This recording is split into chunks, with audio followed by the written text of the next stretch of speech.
the limit law. Just like operation with function, we also have operation with limit.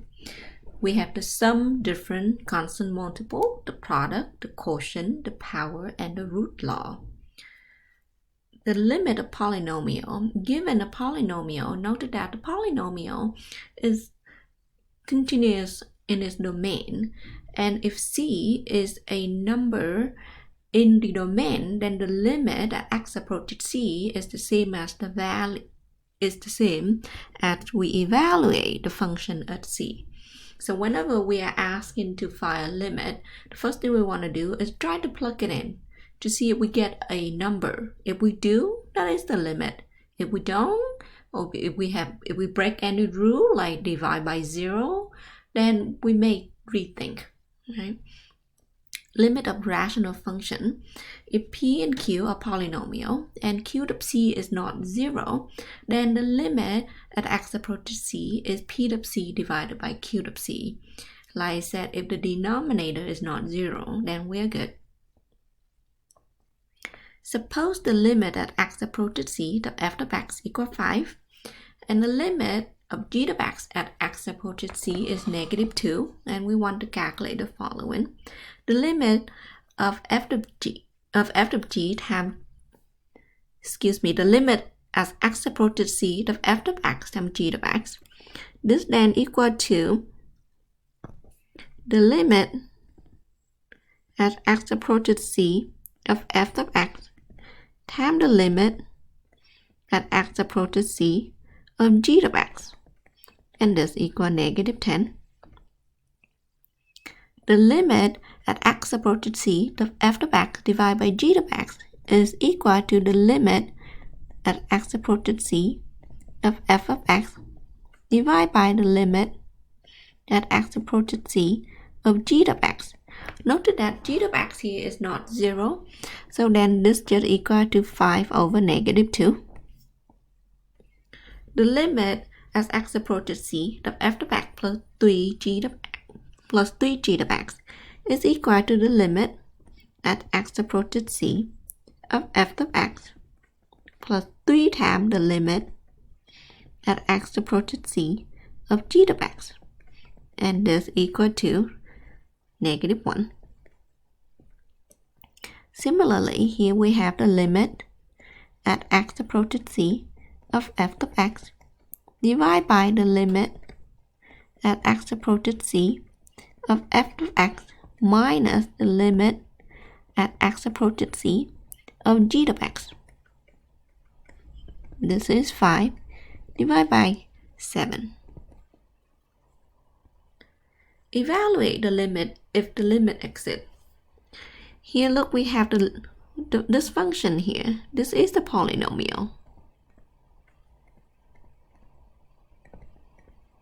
So then the limit as x approaches 2 of 3x to the 4 plus 2x squared minus x plus 1 is equal to 3 times 2 to the 4th plus 2 times 2 to the 2nd minus 2 plus 1.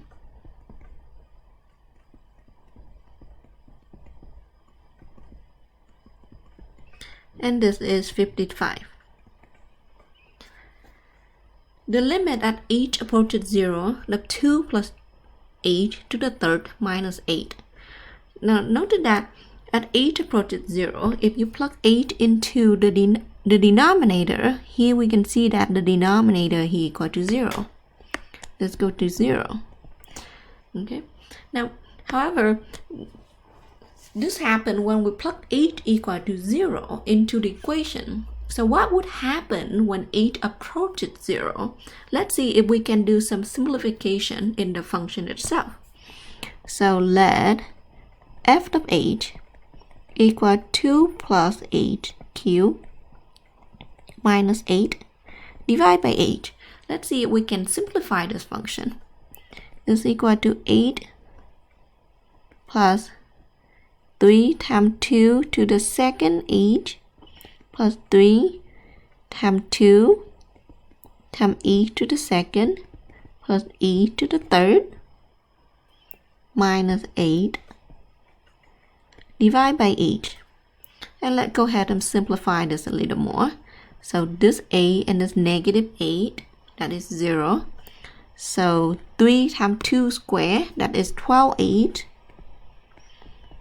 plus 6h squared, plus h to the second, plus a to the third, divided by h. This simplifies to h squared, plus 6h, plus 12. So then the limit at h approaches 0 of f of h that equal to the limit at h approaches 0 of h squared plus 6h plus 12, and this equal 12.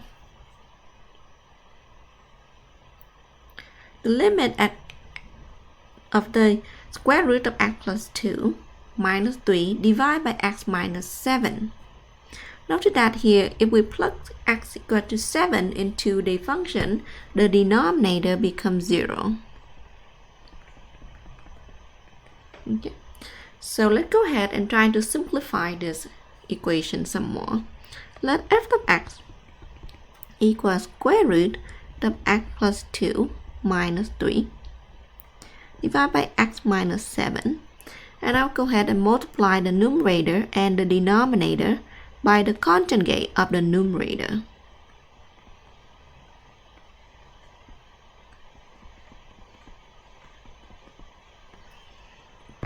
By doing that, the numerator becomes x plus 2 minus 9, and the denominator is x minus 7 times square root of x plus 2 plus 3. So x minus 7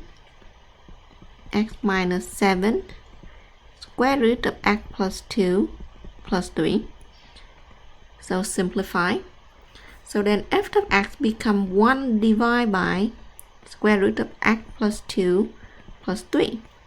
So this telling me that the limit at x approaches 7 of f of x is the same as saying the limit at x approaches 7 of 1 divided by square root of x plus 2 plus 3, and that is 1 over root 9 plus 3, and that is 1 over 6.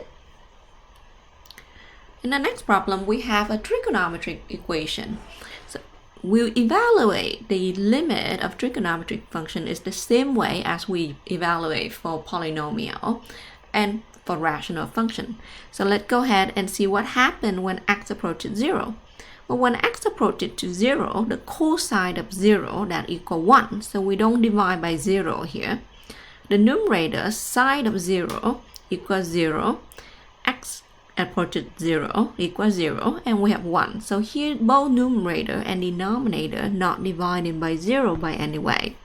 So this equal to 1 plus 0 plus sine of 0 divided by 3 times cosine of 0, that is 1 over 3.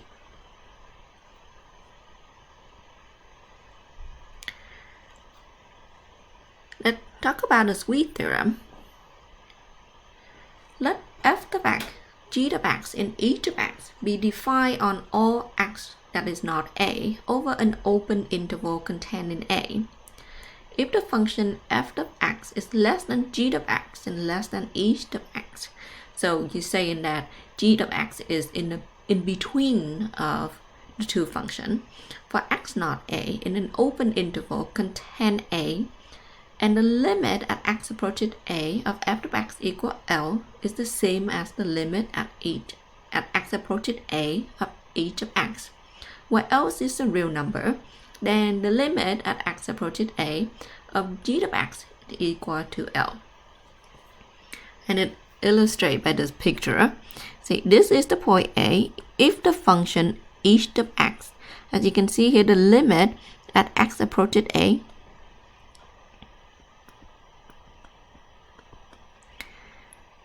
of the function h of x, the value equal L, f of x at x approaches a is also the same value. And so think of g of x as being pinching between the two values.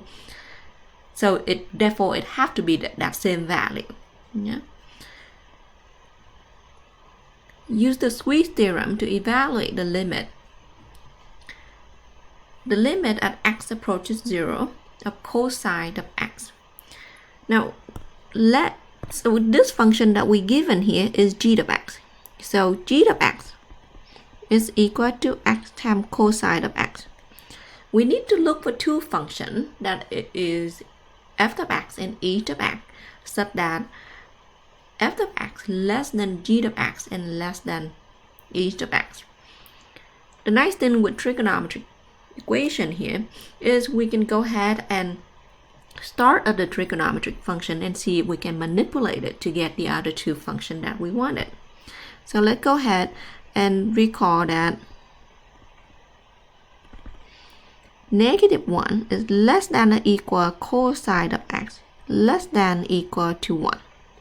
So this means x times cosine of x is less than or equal to x less than or equal -x. So then if I go ahead and let f of x equal to -x and h of x equal to x, then it is the case that f of x is less than or equal g of x less than or equal h of x. Then the limit at x approaches 0 of -x is less than or equal the limit at x approaches 0 of x times cosine of x less than or equal the limit at x approaches 0 of x. So then we have 0 less than or equal the limit at x approaches 0 of x times cosine of x less than or equal 0. This implies that the limit at x approaches 0 of x times cosine of x is equal to 0.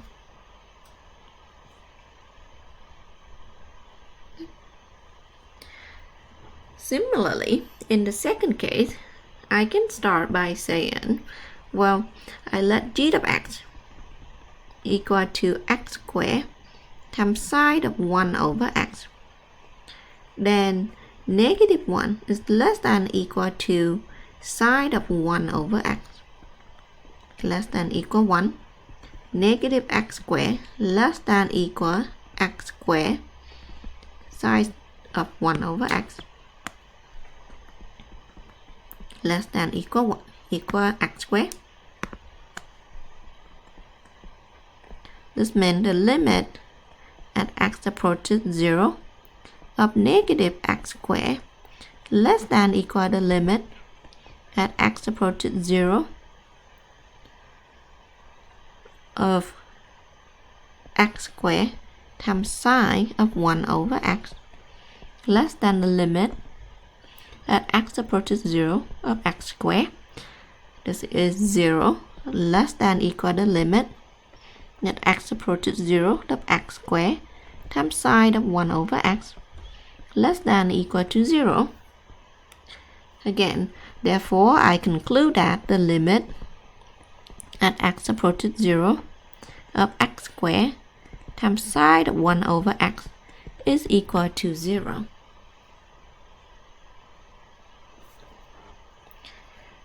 For the next problem, here we have a little situation. If you plug in 0 into this equation, we have 0 divided by 0. So let's go ahead and try to simplify this. So let g of x equal 1 minus cosine of x divided by x, or multiply the numerator and the denominator by 1 plus cosine of x divided by 1 plus cosine of x. Now this becomes 1 minus cosine squared of x divided by x times 1 plus cosine of x. And note that 1 minus cosine squared of x is equal to sine squared of x divided by x times 1 plus cosine of x. Before I move on with this, I want to give you these formulas.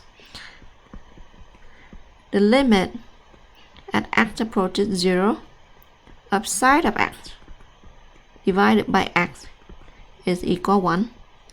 And we won't prove this because it have to do with technique that will be learned in the later course. So let's right now just take it that the limit at x approaches 0 of sine of x divided by x equal 1. There's some of this explanation in the book as well. However, it will become much more clear when you come back with this later on in the next course. So now I can say, well, then the limit at x approaches 0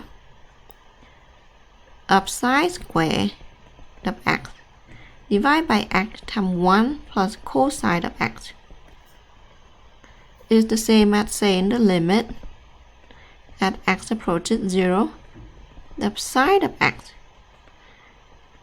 times x divided by x, times the limit at x approaches 0 of sine of x divided by 1 plus cosine of x. We don't have to use the Swiss theorem here. However, the proof for this have to do with the Swiss theorem. We will look at it again in a later course. So now we know that here we have 1 times the limit at x approaches 0 of sine of x divided by 1 plus cosine of x that equal to 0. So this equal to 0. So then another formula I want you to have, the limit at x approaches 0, the 1 minus cosine of x divided by x is equal to 0. So these two formula you can freely use when it comes to the homework or the exam. You can just state that this is the case, so then, and you don't have to prove this at all. For the next one, the limit at x approaches infinity, the 5x squared minus 3x divided by x squared plus 10. So let this be g of x. Start with sine of 3x. Well, sine of 3x is between negative 1 and 1. So negative sine of 3x is also between negative 1 and 1. So negative 1 plus 5x squared then be less than 5x squared minus sine of 3x less than equal 1 plus 5x squared. Note that x squared plus 1, that number is always be positive. So then because I divide by a positive number, this will be the case. Negative 1 plus 5x squared divided by x squared plus 10 is less than or equal 5x squared minus sine of 3x divided by x squared plus 10 less than or equal 1 plus 5x squared divided by x squared plus 10. So then this here will be my f of x less than or equal g of x less than or equal h of x. Okay. The limit at x approaches infinity, the 5x squared minus 1 divided by x squared plus 10 is equal 5. The limit at x approaches infinity, the 5x squared plus 1 divided by x squared plus 10, that also equal 5. This telling us the limit at x approaches infinity of 5x squared minus sine of 3x divided by x squared plus 10 is equal to 5.